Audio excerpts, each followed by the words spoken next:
Halo,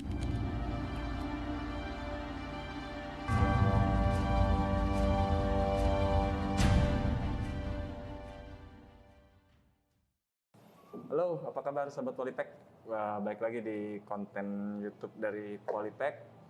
Kali ini, seperti biasa kita akan ngobrol sama salah satu owner ya dari salah satu coffee shop. Mungkin kalau untuk orang Tangerang pasti tahu lah, ya. Dia lokasinya ini deket banget, mau ke arah Tangerang Kota. Oke. Mungkin yang dekat juga di Pura Kertajaya, ya, yang daerah dari Grendeng, deket banget pokoknya ini. Oke, kita langsung ngobrol aja sama Bang Genta. Oke, Bang Genta, apa kabar Bang? sehat, baik. Sehat ya? Ini ada satu yang unik nih ya, sahabat Politek. Di saat orang lain bisnisnya itu pada takut di saat corona, di saat pandemi ini ya, ini Bang Genta nih buka Maya Coffee. Ini di saat corona nih. Benar ya Bang ya? Iya. Nah, bisa diceritain nggak Bang, kenapa bukanya kok di awal di saat corona gitu? Oke. Jadi pertama kita tahu sekarang ini kita lagi ada krisis ya. Ya, betul. Situasi krisis di mana pasti akan bounce back. Iya. Akan ada dia jatuh akan naik lagi. Naik lagi, betul. Kenapa sih kita buka pada saat corona? Karena kita nggak mau ketinggalan start ketika itu sudah naik. Oke. Gitu. Jadi supaya ya pada saat ini naik, kita juga sembari juga naik juga. Gitu. Kayak gitu sih. Oke. Semua mau nanya nih Bang. Ini kan pasti pada orang ngomong ini Bang Genta ini dulunya kerja kah? Atau memang udah lama bisnis, mungkin dulu bisnis apa, sekarang kopi gitu. Ini sejarahnya gimana nih Bang? Oke. Jadi dulu tuh kerja. Oke. Jadi kerja di bidang kimia. Kimia industri, dari pokoknya jualan pigmen, cat, segala macam, terus resin dan pokoknya segala macam untuk industri lah gitu. Terus kemudian lari ke dalam satu perusahaan itu ada pabrik lainnya juga. Itu tinta untuk printing plastik. Jadi akhirnya udah mulai mengerti tentang plastik lah, PP, PET, PE segala macam. Pokoknya seluk-beluknya deh, printing, speednya berapa segala macam itu udah hatam banget. Yang kayak gitu. Nah, dari situ memang dulunya saya pengen kayak punya desire gitu. Pengen punya desire tuh pengen bikin restoran. Pengen punya restoran. Jadi sesuatu yang saya bikin sendiri, dinikmatin orang, tuh saya senang. Orang itu senang, saya senang gitu. Walaupun nggak dibayar gitu. Oke, berarti dalam artian gue senang nih kalau orang nikmatin dan suka apa hasil karya gue. Iya. Seperti itu ya. Betul. Oke. Terus akhirnya kenapa harus di coffee? Kenapa harus coffee shop? Kalau kan tadi Abang bilang restoran ya. Mungkin bisa restoran, Western, Chinese atau kenapa ke coffee? Kenapa ke kopi? Jadi awalnya saya nggak ngopi banget. Saya nggak bisa ngopi deh. Nggak bisa ngopi. Ini kopi apaan sih anaknya gitu, pahit gitu. Oke. Tapi semenjak berjalan, kan kita industri kopi itu ada 3 kan. First wave, second wave, third wave. Oke. Saya dikenalin dengan gelombang ketiga, third wave. Di mana kopi itu udah jadi specialty. Kopi udah jadi science gitu. Jadi istilahnya dengan treatment seperti ini akan menghasilkan seperti itu. Gitu. Oh gitu ya. Oh ada rasa ini ya. Oh ternyata kopi itu bukan cuma pahit gitu. Kopi itu ada ketinggian berapa, dia ada efeknya kemana. Ada notes rasa apa, oh ada buahnya, oh ntar dia terpengaruh sama temperatur, terpengaruh sama tanaman selanya, segala macam pokoknya gitu. Makanya masing-masing biji kopi di daerah Indonesia itu menarik, karena beda-beda karakter. Gitu. Ini terasa beda-beda gitu ya. Terus sampai akhirnya mutusin untuk buka usaha kopi nih ya, buka coffee shop. Ini memang akhirnya pekerjaannya memang emang udah waktunya resign loh, atau memang udah kerja sambil coffee shop atau yang mana nih jatuhnya? Resign dulu atau masih kerja dulu atau gimana? Jadi pada saat kerja tuh memang namanya saya sebagai marketing pasti nggak ada patokan waktu untuk jam kerja gitu. Ya kita kerja bisa berangkatnya subuh jam 1:30, meeting jam 8 pagi, pulang jam 11 malam, dan itu berputar terus gitu loh. Ya istilahnya kerja aja gitu pokoknya. Kita nggak bisa kayak balancein pertemanan, kita nongkrong sama keluarga segala macam gitu. Itu tuh singkat banget gitu. Dari situ saya ngeliat, kayak saya hidup pengennya juga bisa semuanya saya kerjain. Dalam artian isi keluarga bisa, ke teman bisa gitu. Saya bersosial pun bisa, karena saya juga aktif juga di sosial gitu. Nah itu yang akhirnya mendasari saya untuk oke, saya pengen coba buka usaha sendiri dengan saya ngatur diri saya sendiri. Saya pengen seperti apa, nggak diatur orang lain gitu.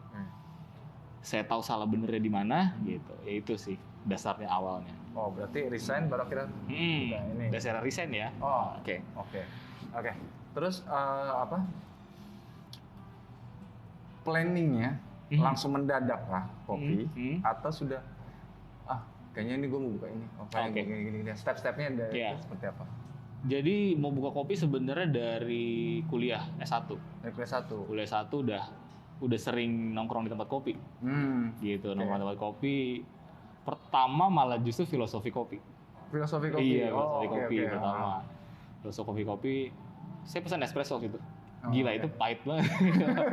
Baru tahu itu kopi itu pahit banget. Gue dari situ apa sih enaknya kopi gitu. Apa sih? Gitu.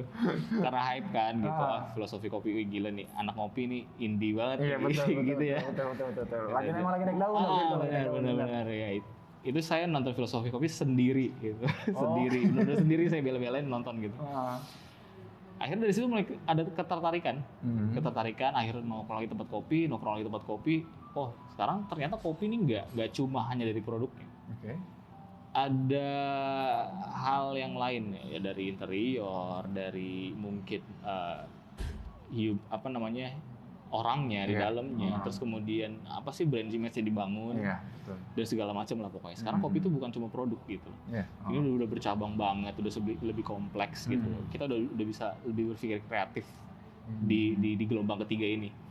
Gitu. Nah kemudian terjun di kopi. Nah ketika saya S2 kira. Ketika S2 ketemu teman, akhirnya sering ngopi juga pada saat itu kan udah kerja gitu.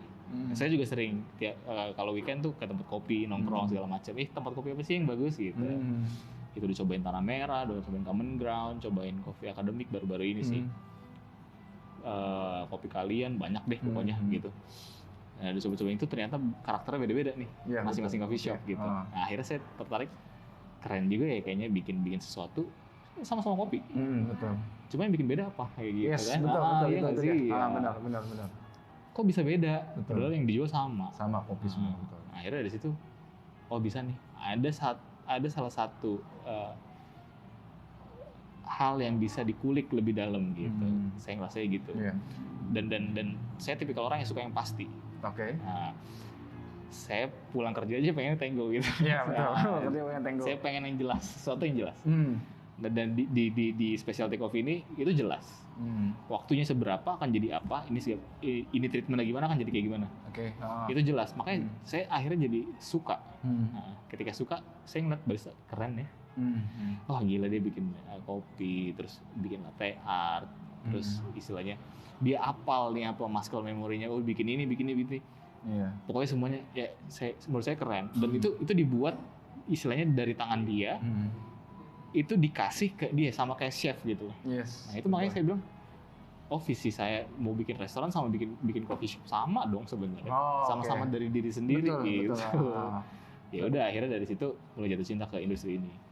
Gitu. Berarti butuh prosesnya sampai akhirnya jadi Maya Coffee ini cukup lama ya, nggak lama juga. Tiba-tiba arisan buka kopi aja gitu. Iya nggak. Jadi memang dasarnya itu bukan hanya kayak ketika hype coffee shop kita bikin nggak. Iya. Banyak kan seperti itu kan orang. Iya. Jadi ikut latahan mungkin ya. Iya. Ikut-ikutan. Oke. Di saat resign kan istilah berarti kan Bang Genta ini berarti membuang namanya aktifin kan dalam artian berarti yang istilahnya sudah penghasilan pasti gitu kan. Itu salah satu bilang butuh sesuatu yang keberanian yang cukup berani kan. Dari keluarga sendiri itu seperti apa, mendukungkah atau bagaimana, mungkin dari orang tua, pasangan atau gimana? Jadi kita ngomongin latar belakang orang tua dulu.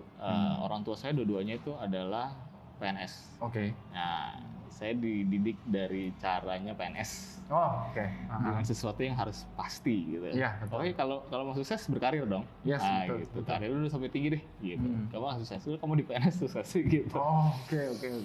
Nah, saya tipikal orang yang nggak bisa. Oh. Saya tipikal orang yang nggak bisa itu doang. Oke.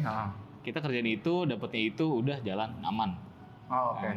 Nggak ada rasa apa namanya challenge ya. Challenge tantangannya ya. Oke. Aduh, mau bikin apa sih ini? Kayaknya idenya nggak keluar nih gitu. Jadi hanya stuck di situ aja. Bener. Saya tuh dari dulu tuh udah apa namanya suka I.O, suka fotografi, suka musik, suka seni juga. Itu suka sama begini juga gitu. Akhirnya itu saya bisa jalanin semuanya dalam satu platform coffee shop. Oh, oke, ya benar. Oke. Kayak gitu. Mulai dari kayak cinta kuliner mungkin ya. Terus interior juga. Oke, musik segala macam Yes. seperti ini. Makanya saya bisa bikin live musik dari teman-teman. Fotografi pun bisa dipakai untuk di Instagramnya ya. Foto produk. Oke. Terus kita tadi bicara mengenai masalah apa sih kopi sama aja. Nah, apa yang membedakan Maya Coffee dengan coffee shop lain? Oke, kalau kita ngomongin elemen beda ya. Pertama mungkin dari sisi interior dulu deh. Oke, interior. Saya ini bikin interior ini memang diskusinya untuk orang kerja. Oke. Jadi dominasinya menurut saya pertama fasilitasnya dulu. Oke. Fasilitas colokannya saya ada di mana-mana. Mas kalau lihat tuh colokannya tuh di bawah semua tuh colokan ngiter. Iya, betul. Gitu. Dan saya pengen ngedepankan interaksi. Nah, kenapa interaksi? Mas lihat di sini kursi, kenapa ada di depan? Karena Mas kalau mau nanya atau mau ngelihat satu prosesnya, bisa dulu situ. Oh iya. Apalagi udah sering nongkrong, udah duduk situ aja. Orang yang udah sering nongkrong akan duduk sini, Mas. Iya. Gitu. Terus kemudian dari sisi cahaya. Nah, saya ngeliat coffee shop tuh kadang kebanyakan industrial hitam, gelap, segala macam gitu kan. Beberapa saya lihat di selatan tuh dia putih, dominasinya putih, cahayanya banyak, furniture-nya kayu-kayu segala macam lah pokoknya gitu. Dari situ saya, oh iya kenapa kita nggak bikin expose cahaya yang lebih banyak? Oke. Gitu. Jadi suasananya tuh nggak terlalu ngekep gitu loh Mas. Pengennya yang lebih luas gitu. Nah, dari situ. Nah terus kemudian kita ngomongin dari set planning ini jadi semuanya jadi. Jadi biasa buat Polypack yang di Tangerang itu ya ada rekomendasi. Oh gue kalau misalnya mau nyaman kerja berarti di mana? Iya. Di Maya Coffee kan. Oke. Gitu. Nah kita ngomongin dari set planning table-nya dulu. Tablenya saya bikin ini ada meja panjang, Mas bisa datang berenam satu set gini, ber-12 bisa 10 gitu. Kalau mau rame-rame nggak ada masalah. Kursi kenapa tingginya segini? Kenapa tinggi meja segini? Ini nyaman buat anak-anak. Kebanyakan orang yang udah saya lihat family anak-anaknya tuh duduk sini tuh udah nggak perlu khawatir. Karena deket. Iya, aman jaraknya. Iya, aman jaraknya segala macam gitu. Terus set planningnya, Mas mau datang sendiri bisa, mau datang berdua bisa, bertiga, berempat, berenam, berdelapan, bersepuluh, berdua-belas. Bisa ya? Apa mau semuanya juga bisa ya? Di booking semuanya gitu ya? Oke. Jadi saya pengennya ngeset semua tuh capable dalam berbagai hal. Kenapa saya bikin folding gate di sini? Nah, kenapa? Karena ini bisa dibuka. Mas kalau misalnya mau private event, party, ini bisa dibuka. Jadi garden party. Betul. Keluar, masuk, connecting, gitu. Nah, itu yang bikin pertama dari segi tempat. Dari segi produk, oke. Produk sebenarnya sih mirip-mirip lah ya. Iya, betul. Gitu namanya kopi, teh. Kalau saya sih pengennya ngedepan, gini. Yang nggak saya sadarin adalah teh ternyata banyak peminatnya. Iya. Padahal saya ngerasa teh itu pada saat mau launching, teh itu underdog banget. Gitu. Kayak nggak diperhitungkan lah ya, gitu ya kan? Ya udahlah, saya buat lengkapin aja deh. Gitu, buat orang tua kan, kayak saya buat orang tua. Dari situ akhirnya ternyata banyak yang muda yang akhirnya ngeteh terus Mas. Nah, Jadi seleranya tuh shifting gitu. Dari kopi dia suka es, jadi teh gitu. Kayak gitu, udah mulai kayak gitu. Ya kalau dari produk sih, menurut saya sih nggak terlalu jauh beda. Tapi mungkin dari segi kita target market, kita target marketnya memang udah middle. Terus kemudian segmentasinya juga udah umurnya 23 sampai mungkin tua gitu. Ya kita pengennya kualitasnya dengan bahan-bahan yang lebih baik gitu loh. Yes, dengan lebih baik. Karena kan dengan kita datang sama orang tua, kita juga nggak pengen kan datang-datang dia terus sakit segala macam gitu. Betul. Si ngopi dari Itu sini sakit. Itu harus diperhatiin juga gitu. Betul. Nah dari segi produk, kenapa saya akhirnya pakai Polypack?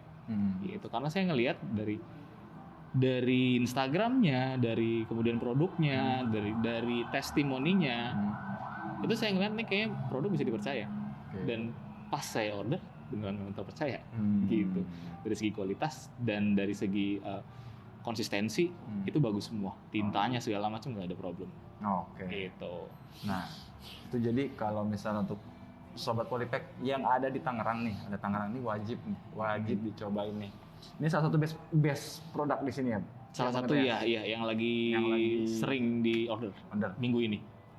Wajib coba. Ini kalau misalnya lokasi pastinya di mana sih? Kalau misalnya ada orang misalnya kalau kita sebut misalnya Pura Kertajaya, kadang ada yang nggak tahu nih. Mungkin lokasi pastinya di mana sih nih, Bang? Kita lokasi pastinya kebetulan karena ini memang kompleknya Pura, jadi alamatnya sama Pura. Jadi Jalan KS Tubun nomor 108. Intinya kalau misalnya memang Pura Kertajaya di mana sih? Sebelah Vihara Nirmala. Gitu. Atau rumah sakit Hermina. Nah, jadi tahu rumah sakit Hermina, dari situ lurus aja ada sebelah kiri lokasinya. Pokoknya pelan-pelan aja deh kalau di Jalan KS Tubun. Jalan KS Tubun pelan-pelan. Pokoknya lokasinya ini asli, tempatnya enak banget. Nanti kalian bisa lihat di footage kita, tempatnya enak banget. Jadi kalian bisa bawa teman banyak nih, bisa ngobrol di sini. Terus teman kalian yang ngerokok di luar juga bisa nih, tinggal buka lokasi sininya gitu. Oke. Ini saya ada satu pertanyaan, mungkin masih ada ini saya. Banyak juga apa-apa. Banyak nggak apa-apa ya. Bang Genta ini saya bilang cukup berani ya, maksudnya resign dan akhirnya fokus di usaha gitu loh. Gimana caranya untuk, saya bukan mau mengajarkan mereka untuk resign ya, bukan, tapi masa gini, apa yang bisa membuat orang-orang ini untuk bisa menimbulkan rasa tantangan mereka, keluar dari zona nyaman mereka gitu loh, seperti itu sih. Kalau kita mikirin gimana caranya orang supaya lepas dari zona nyaman gitu ya. Pertama, tahu tujuan hidupnya dulu sih. Tahu tujuan hidupnya, tahu kepengennya apa. Saya tuh lama loh nyari kepengen saya ini apa. Saya sempat ngerasa kayak, ini kalau saya kerja lagi bisa nggak ya? Sempat pikirin gitu juga? Sempat gitu, ketika dari saya nih. Ini kalau saya kerja lagi, saya kerja apa ya? Gitu. Kayak semuanya kerja tuh cocok nggak sih gitu. Kenalin dulu tujuannya apa, terus apa sih yang pengen dicapai. Nah, istilahnya kalau udah sampai ke yang dicapai, kita lihat peluangnya. Nah, kita lihat peluangnya. Oh, ternyata ada tempatnya bagus nih. Oh, ternyata temennya bagus nih. Temen rekan tuh penting juga gitu. Oh, ternyata memang waktunya bagus. Ternyata duitnya lagi bagus nih. Lagi peluangnya oke nih gitu. Dan segala macam lah. Istilahnya lingkungannya sudah mendukung. Kita lihat, perhatiin kalau misalnya itu udah ada, kenapa sih kita nggak maksimalin di situ gitu. Nah, cuma tidak berarti juga harus berusaha semua gitu loh, enggak. Tapi jadi karyawan pun juga bagus gitu. Ya kalau misalnya dia karir bagus jadi CEO, CFO segala macam, saya kenal banyak orang-orang hebat. Dan dia memang memang orang yang sudah ditakdirkan untuk kerja profesional gitu loh. Dan memang itu hebat banget gitu loh. Saya akuin hebat banget. Jadi jangan sampai terkotakkan, ini kita harus berusaha, kita harus resign, terus kemudian kita jalan sendiri. Betul. Semua orang punya jalurnya masing-masing, punya timeline-nya masing-masing, kita nggak perlu ngeras. Kita sadarin aja sih, apa sih yang Tuhan kasih ke kita. Nah, gitu. Bang Genta, tadi saya menarik banget tuh bahwa di situ bahwa tolak ukur perusahaan seorang bukan dari bahwa dia bisa buka usaha ya. Tapi ketika dia ya tolak ukurnya apa dulu gitu kan, seperti itu ya. Benar. Oke, nah jadi mungkin sahabat Polipek nih dalam artian berarti ya duluan kita nggak ada yang tahu gitu. Yes. Kalau kalian ngeliat, wah enak nih jadi pengusaha, kayaknya wah itu sukses gua. Dapat duit sendiri nih, kita capek sendiri ya. Ternyata mental kalian nggak di situ gitu. Iya. Tujuan hidup kalian mungkin berkarir. Gitu. Berkarir seperti itu. Jadi misalnya kalian wah udah capek-capek udah resign, buka usaha, drop dikit. Ya. Enak ya. Nih. Goyang nah. Jadi jangan lihat bahwa ya berkata Bang Enta bahwa memang tolak ukur bukan dilihat dari seberapa besar lo bisa bikin usaha seperti itu. Tapi mungkin apa ya, tolak ukur lebih ke arah diri sendiri dilihat dulu ya. Iya, tujuannya sih. Tujuannya ya. Tujuannya. Cari tujuan hidup tuh butuh perjalanan, iya butuh proses perjalanan. Nah, oke. Nah, Bang Enta mungkin terakhir untuk penutup dari Bang Enta mungkin bisa memberikan sedikit motivasi nih kepada mereka yang di luar sana yang dalam artian mungkin ini kepada teman-teman yang mungkin masih ngerasa aduh gue ini sebenarnya maunya kemana nih. Oke.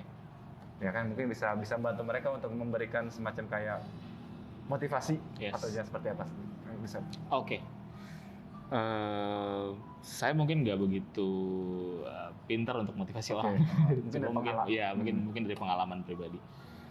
Pertama, jangan lupa berdoa. Itu pertama dulu. Saya selalu mengutamakan apa sih yang Tuhan kasih ke saya. Itu Tuhan kasih isyarat apa sih? Tuhan tuh ngasih kesempatan apa sih?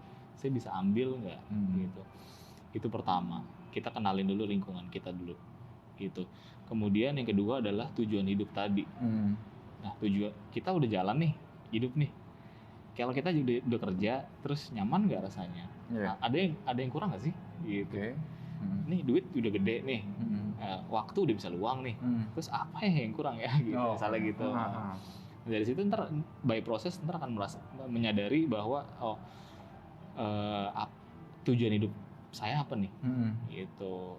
Saya mungkin kurang sosial kali. Gitu. Ketika kita sosial, kita ngerasa seneng, happy. Di situ ternyata bawaan kita. Nah, dari situ mungkin bisa dicek 60 personality. Nah, itu 60 personality itu ada banyak karakter, ada 16 karakter hidup orang manusia.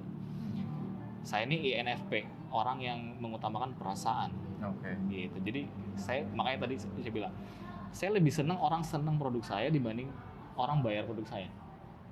Bayarannya 2 kali lipat. Gitu. Itu yang menurut saya lebih menyenangkan, lebih buat nggak capek. Gitu. Terus apa yang memotivasi ya? Jangan pernah takut untuk gagal. Jangan pernah takut untuk gagal. Jalan aja dulu. Gagal urusan belakangan sih. Emang bakal mati gitu. Betul.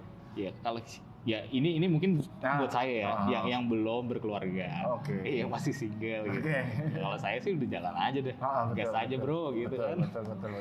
Kalau gagal ya udah urusan nanti gitu. Cuma pastiin kita gagal itu punya manfaat. Pastiin kita gagal itu punya manfaat, punya pelajaran yang bisa diambil untuk kedepannya sih. Gitu. Saya gagal sering banget. Diremehin apalagi, terutama orang tua saya gitu. Oke. Jadi jangan menyerah di situ sih, gitu. Jangan fokus di situnya, fokus di apa sih yang mau dirubah, apa sih yang mau dicapai gitu. Dari situ. Mungkin ngelebar sedikit tentang orang sukses nggak harus berkarir. Orang sukses nggak perlu berusaha, nggak cuma usaha. Gini, saya sangat kagum sama Bu Sri Mulyani. Dia berusaha. Dia kerja loh profesional. Dia sampai ke titik di mana dia sekarang jadi menteri asosiasi menteri seluruh dunia. Menteri keuangan. Hebat. Cewek loh. Betul. Perempuan. Bapak Jokowi. Presiden yang kita tahu dia harus modal besar. Pak Jokowi dari rakyat biasa bisa jadi presiden. Gitu. Apakah dia usaha? Dia usaha sih. Gitu ya. Betul. Cuma kan jadi tujuan hidupnya dia, jadi presiden gitu loh. Semua tuh punya tujuan hidup masing-masing.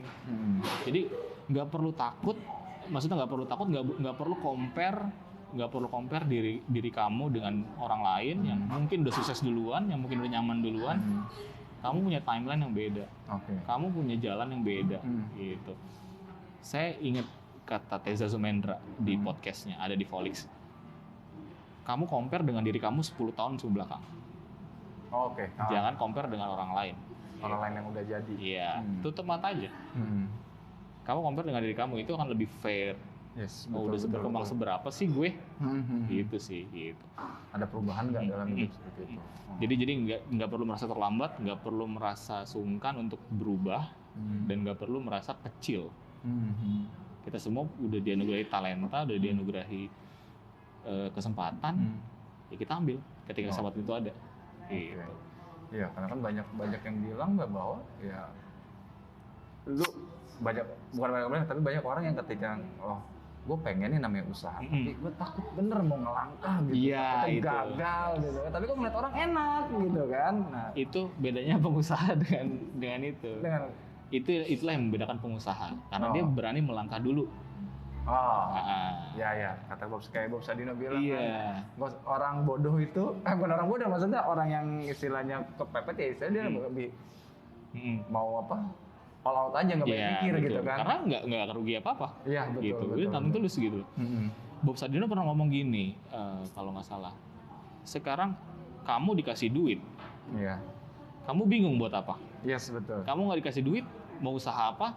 Kamu bingung nggak ada duitnya. Iya. Jadi sama-sama bohong dong. betul. Banyak alasan jadi. Iya. Nah, buat teman-teman wajib datang, wajib cobain Maya Coffee yang ada di Jalan KS Tubun nomor 108 ya. Dekat Vihara ya. Dekat Vihara, sebelah Vihara sama Rumah Sakit Hermina. Pokoknya dari Rumah Sakit Hermina lurus aja, tapi dari situ pelan-pelan ada sebelah kiri. Oke. Nah, ini bisa dilihat. Lokasi enak banget. Wajib dicoba, wajib hangout, wajib kayaknya buat bokinnya juga enak deh. Oke. Ya, buat bokinnya. Besok libur malam nanti kesini. Oke, terima kasih Bang Getan, sukses selalu. Thank you. Oke, sahabat Polipek. Siap. Sampai ketemu di podcast berikutnya. Bye.